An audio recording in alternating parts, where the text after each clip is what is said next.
بسم اللہ الرحمن الرحیم۔ چیس کی طرف سے آپ کو اسلامیات کی کتاب میں خوش آمدید، اور میں ہوں آپ کا معلم ڈاکٹر ضیاء الرحمن۔ ہم آج پڑھیں گے سبق اخلاقی رذائل کا دوسرا حصہ، اور آج دوسرے حصے میں ہم چند مزید اخلاقی برائیاں پڑھیں گے اور ان کی مذمت قرآن و سنت کی روشنی میں جانیں گے۔ سبق کا عنوان ہے اخلاقی رذائل سے اجتناب، اور آج ہم منشیات کا استعمال، رشوت ستانی اور بدعنوانی کو پڑھیں گے۔ اور جیسے کہ آپ کو معلوم ہے آج ہے ہمارا لیکچر نمبر 2۔ اس سے پہلے جو اخلاقی رذائل ہیں وہ ہم پہلے لیکچر میں پڑھ چکے ہیں۔ اگر آپ وہ جاننا چاہتے ہیں تو اس سے جو پچھلا لیکچر ہے، لیکچر نمبر 1، آپ اس کو دیکھ لیجئے۔ جیسا کہ آپ جانتے ہیں کہ ہمارے آج کے SLOs کیا ہیں؟ اخلاقی رذائل یعنی تعصب، خود پسندی، فحش گوئی، منشیات کا استعمال، رشوت ستانی، بدعنوانی کے معنی اور مفہوم سے آگاہ ہو سکیں۔ ہمارا دوسرا SLO ہوگا قرآن و سنت کی روشنی میں مذکورہ اخلاقی رذائل کی مذمت کے بارے میں جان سکیں، یعنی ان جو اخلاقی رذائل ہیں ان کے بارے میں قرآن و سنت میں کیا مذمت بیان کی گئی ہے۔ ہمارا تیسرا SLO ہوگا سیرت نبوی، سیرت اہل بیت اطہار اور صحابہ کرام رضی اللہ عنہم سے مذکورہ اخلاقی رذائل سے اجتناب کی تلقین کے بارے میں جان سکیں۔ اور اس کے بعد ہمارا SLO ہوگا اس بات کا جائزہ لے سکیں کہ مذکورہ اخلاقی رذائل اپنانے سے معاشرے میں کون کون سے بگاڑ پیدا ہو سکتے ہیں اور ان کا تدارک کس طرح کیا جا سکتا ہے۔ یہ ہیں ہمارے 4 حاصلات تعلم، جو کہ ظاہر ہے ہر اخلاقی برائی کے ساتھ وہ اٹیچ ہوتے ہیں۔ تو سب سے پہلے ہم یہ بات جان لیتے ہیں کہ اخلاقی رذائل اور اخلاقی فضائل یہ 2 چیزیں ہیں، اور کل ہم یہ بات پڑھ چکے ہیں۔ آج صرف اشارتاً میں آپ کو بتا رہا ہوں کہ اخلاق کی 2 اقسام ہیں۔ ایک وہ اخلاق جو کہ قرآن و سنت کی تعلیمات اور احکام کے مطابق ہیں، جن کو اچھے اخلاق کہا جاتا ہے، اور دوسرے وہ اخلاق جو قرآن و سنت کی تعلیمات کے مخالف ہیں، جن کو برے اخلاق کہا جاتا ہے۔ درست اخلاق، اچھے اخلاق اور اخلاقی فضائل جیسے سچ بولنا، ایمانداری اور دوسرے کے ساتھ اچھی طرح پیش آنا اور مسکرا کے بات کرنا، اچھی بات کرنا، یہ اچھے اخلاق میں سے ہے۔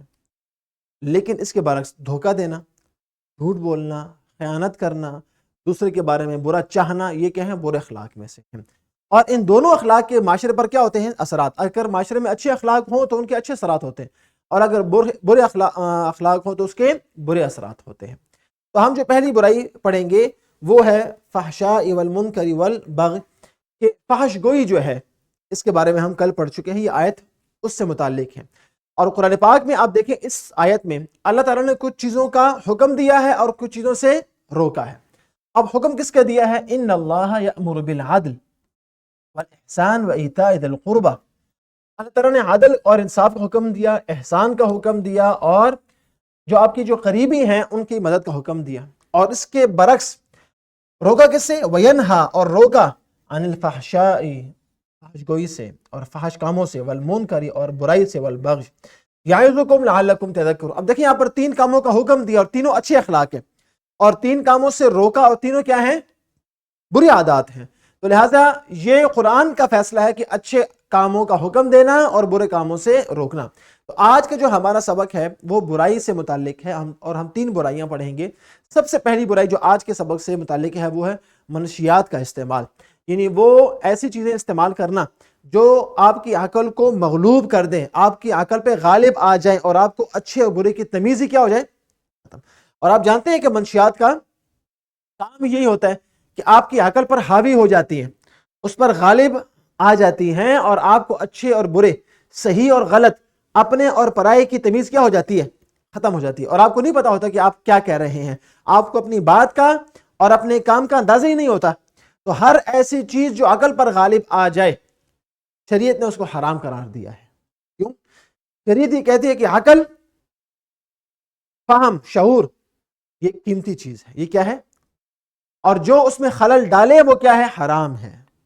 جس طرح کہ کیا ہے؟ منشیات۔ تو یاد رکھیے لفظ منشیات عربی زبان کے لفظ نشأ سے ماخوذ ہے، جس کا معنی ہے نشو نما پانا یا بڑھنا، اور آپ کو پتہ ہے کہ جو نشہ ہوتا ہے وہ رفتہ رفتہ کیا ہوتا ہے؟ وہ بڑھتا رہتا ہے، اس میں اضافہ ہوتا رہتا ہے، اور بالآخر انسان اس سے غالب، اس سے مغلوب ہو جاتا ہے، اور نشہ اس پر کیا ہوتا ہے؟ غالب آ جاتا ہے۔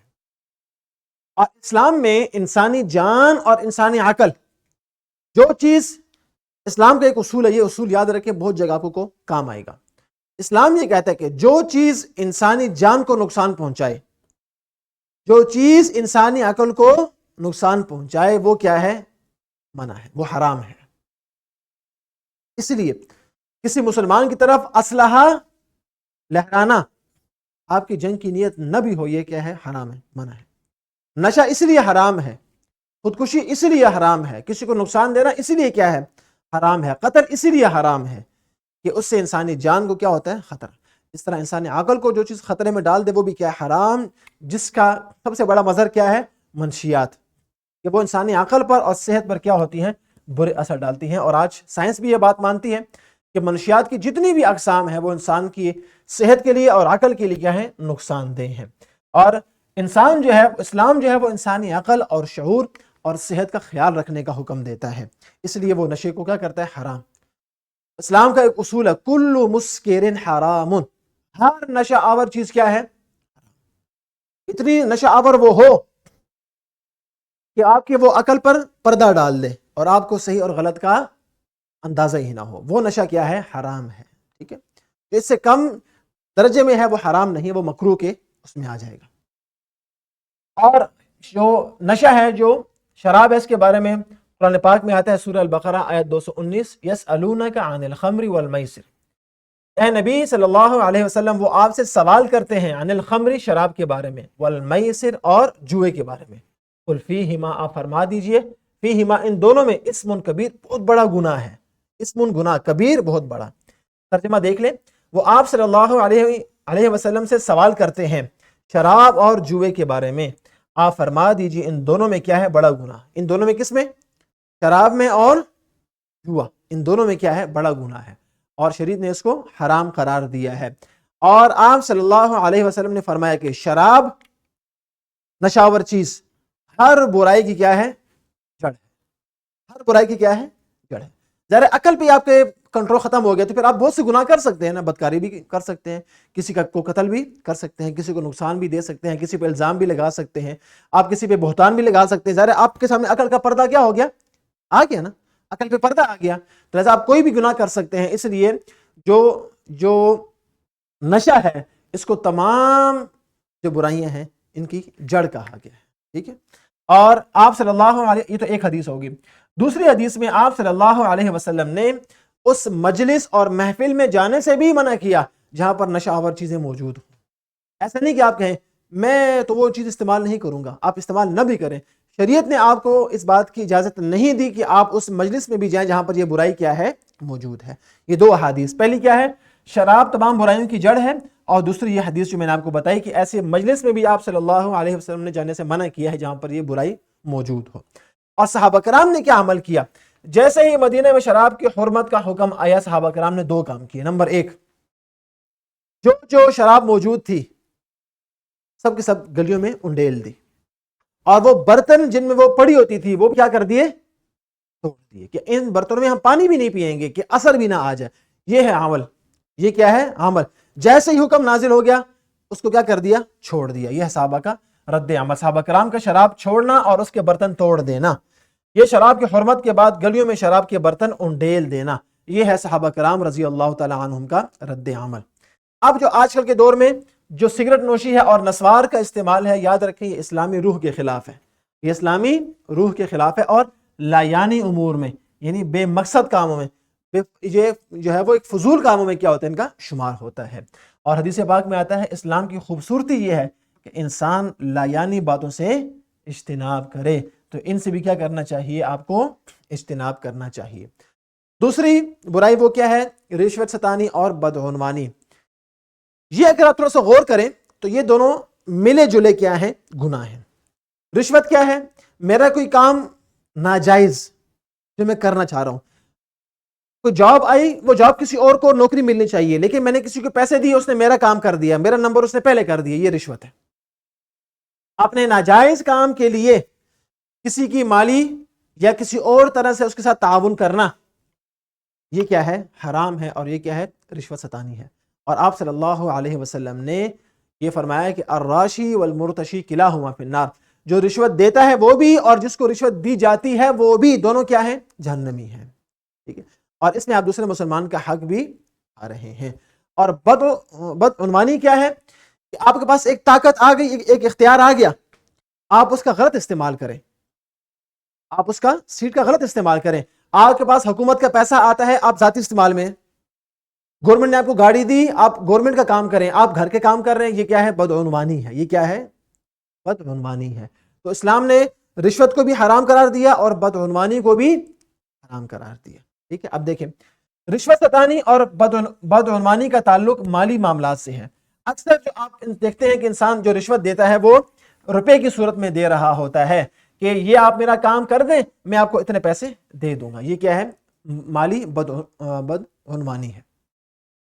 اور رشوت ستانی کا مطلب ہے کہ کسی عہدیدار کو بدعنوانی کے لیے تیار کیا جائے اور اس مقصد کے لیے اس شخص یا اس کے کسی قریبی عزیز کو کوئی قیمتی چیز دے دی جائے تاکہ غیر مناسب مدد حاصل کی جائے۔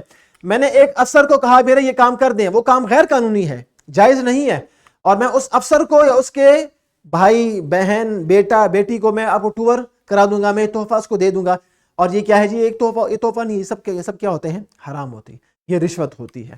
ٹریفک پولیس والے نے آپ کو روکا، چلان ہوتا ہے، آپ اس کو پیسے دیتے ہیں کہ میرا چلان نہ ہو، یہ کیا ہے؟ رشوت ہے۔ آپ نے بجلی کا کنیکشن غیر قانونی طور پہ لگایا ہوا ہے اور واپڈا کا آفیسر آتا ہے، آپ اس کو پیسے دیتے ہیں، یہ گھر کچھ پھل فروٹ لے جائیں، یہ پھل فروٹ نہیں ہے، یہ کیا ہے؟ حرام ہے۔ یہ کیا ہے؟ حرام۔ اب جو ملازم ہے اس نے کیا کی؟ بدعنوانی بھی کی اور رشوت ستانی بھی کی، رشوت بھی لی اور اپنے اس عہدے کا غلط فائدہ بھی اٹھایا۔ اسی طرح کوئی حکمران ہے، حاکم ہے، وزیر اعظم ہے، صدر ہے یا وزیر اعلیٰ ہے یا کوئی کونسلر ہے، وہ اس کے پاس قومی خزانہ موجود ہے اور اس میں سے لوٹ مار کرتا ہے، یہ کیا ہے؟ بدعنوانی ہے۔ یہ سب کے سب کیا ہے؟ بدعنوانی ہے۔ اور آپ صلی اللہ علیہ وسلم نے اس سے منع کیا ہے۔ اور آپ صلی اللہ علیہ وسلم کے زمانے میں اور صحابہ کرام کے زمانے میں حدیث پاک میں آتا ہے کہ آپ صلی اللہ علیہ وسلم نے جو حاکم ہے اس کو منع کیا کہ تم اپنی رعایا کے ساتھ کاروبار نہ کرو، کیوں کہ تمہارے پاس تو ایک سیٹ ہے نا، ایک عہدہ ہے، ایک طاقت ہے، کل تم اس کا غلط استعمال کرو گے، اپنے بزنس کو بڑھاؤ گے۔ اسے منع کیا ہے آپ صلی اللہ علیہ وسلم نے۔ اب جو رشوت ہے اس کے بارے میں حدیث نبوی ہے کہ رشوت دینے والا اور لینے والے پر اللہ تعالیٰ کی لعنت ہے، اور رشوت کا گناہ اور آخرت میں کیا ہے؟ سزا پر یہ سخت وعید ہے نا کہ لعنت کا مستحق قرار دیا۔ ٹھیک ہے، آپ دیکھیں اس حدیث پاک کو بھی یہاں پر لکھا گیا ہے۔ اسی طرح دوسری حدیث میں اللہ تعالیٰ کے رسول صلی اللہ علیہ وسلم نے فرمایا رشوت دینے والا اور لینے والا دونوں آگ میں ہیں، یعنی جہنم کی آگ میں ہیں۔ اب اسی کے ساتھ کیا ہے؟ بدعنوانی کا تعارف۔ بدعنوانی کا مطلب میں نے آپ کو بتا دیا کہ اپنے عہدے کا ناجائز اور منصب کا ناجائز استعمال کرنا، کہ آپ کے پاس ایک عہدہ ہے، ایک سیٹ ہے، ایک پاور ہے، آپ اس کا غلط استعمال کر رہے ہیں، یہ کیا ہے؟ بدعنوانی ہے۔ کسی کو فیور دے رہے ہیں، کسی کا ناجائز کام کر رہے ہیں یا کسی کا جائز کام روک رہے ہیں، دونوں کیا ہیں؟ بدعنوانی ہے۔ اور یاد رکھیں اسلام میں جو عہدے ہیں، جو منصب ہے، جو سیٹ ہے، اس کو ذمہ داری سمجھنے کی تعلیم، یہ آپ ذمہ دار ہیں اس کے، یہ ویسے آپ کے لیے مزے کے لیے نہیں ہے یہ۔ اور آپ صلی اللہ علیہ وسلم نے مالی بدعنوانی سے جو روکنے کا عمل جو ہے وہ کیسے کیا؟ کہ آپ صلی اللہ علیہ وسلم نے فرمایا کہ بدترین خیانت یہ ہے کہ والی یعنی ذمہ دار جو ہے اپنی رعایا کے ساتھ تجارت کرے۔ بدترین خیانت یہ ہے کہ ایک حاکم، والی مطلب حاکم، ذمہ دار، ایک نگران اپنی رعایا، اپنی عوام کے ساتھ کیا کرے؟ تجارت کرے۔ ٹھیک ہے، تو آپ کیا کرو گے؟ ایسی پالیسی بناؤ گے جو کہ آپ کے فائدے کے لیے ہو، آپ ایسا کام کرو، آپ تو حکومت میں ہیں، آپ کو تو پتا ہے کہ کیا ہونے لگے، تو آپ اس کے مطابق چیز خرید کے روک لو گے، اور اپنا آپ جو ہے وہ بزنس کیا، اپنا جو ہے وہ تجارت وہ دن بدن ترقی کرتی رہے گی اور لوگوں کا کیا ہوگا؟ نقصان ہوگا۔ اس لیے آپ صلی اللہ علیہ وسلم نے بدترین تجارت اسی کو کہا ہے کہ ایک والی، ایک حاکم، ایک حکمران اپنی رعایا کے ساتھ مل کر تجارت کرے۔ اور ابو بکر صدیق رضی اللہ تعالیٰ عنہ نے نبی اکرم صلی اللہ علیہ وسلم سے سنا اگر کسی نگران عامل نے اپنے حصے سے زائد حاصل کیا وہ خائن یعنی خیانت کرنے والا اور چور ہے۔ اب دیکھیں حدیث پاک میں جو آپ کی تنخواہ بنتی ہے، جو آپ کا ٹی اے ڈی اے بنتا ہے، آپ نے وہی لینا ہے، اس سے اگر زیادہ لیے تو آپ خائن ہیں، خیانت کرنے والے ہیں اور چور ہیں، اس لیے کہ آپ نے لوگوں کا مال کیا کیا ہے؟ چوری کیا ہے۔ ٹھیک ہے جی۔ اور حضرت علی رضی اللہ تعالیٰ عنہ نے حکمرانوں کو بدعنوانی سے بچانے کے لیے ان کو حکم دیا اور فرمایا کہ حکمران کی ذمہ داری ہے کہ وہ حق کی امانت کو ادا کرے، کہ وہ اپنے جو اس کی ذمہ داری ہے، جو عہدہ اس کا ہے، جس سیٹ پر وہ بیٹھا ہے، جس منصب پر وہ بیٹھا ہوا ہے، اس کی جو ذمہ داری ہے اس میں وہ خیانت نہ کرے، بلکہ مکمل ایمانداری سے اور مکمل امانت داری سے وہ کیا کرے، اپنا، ٹھیک ہے۔ اب جو ہم نے اخلاقی رذائل پڑھے، ہم نے تعصب پڑھا، ٹھیک ہے، اس کے بعد ہم نے جو ہے وہ رشوت پڑھی، بدعنوانی پڑھی، منشیات کا استعمال پڑھا، اور کچھ دیگر برائیں۔ ان کا معاشرے پہ کیا اثر ہوتا ہے؟ ہم نے شروع میں پڑھا کہ اخلاق کی دو اقسام ہیں، ایک اچھے اخلاق اور ایک برے اخلاق، اور یہ آپ سب کو معلوم ہے کہ اچھے اخلاق کے اثرات کیا ہوتے ہیں اور برے اخلاق کے اثرات کیا ہوتے ہیں، برے ہوتے ہیں۔ تو اب ہم دیکھتے ہیں کہ جو اخلاقی رذائل ہیں، جو برے اخلاق ہیں، ان سے کیا اثرات ہوتے ہیں۔ یاد رکھیے، رذائل اخلاق کی بدولت معاشرتی امن و سکون غارت ہو جاتا ہے۔ جس معاشرے میں برے اخلاق ہوں، یہ برے اخلاق پائے جائیں، یہ اخلاقی رذائل پائے جائیں، وہاں پر امن ہوگا نہیں ہوگا، سکون ہوگا نہیں ہوگا، ہو نہیں سکتا وہاں پر، ٹھیک ہے۔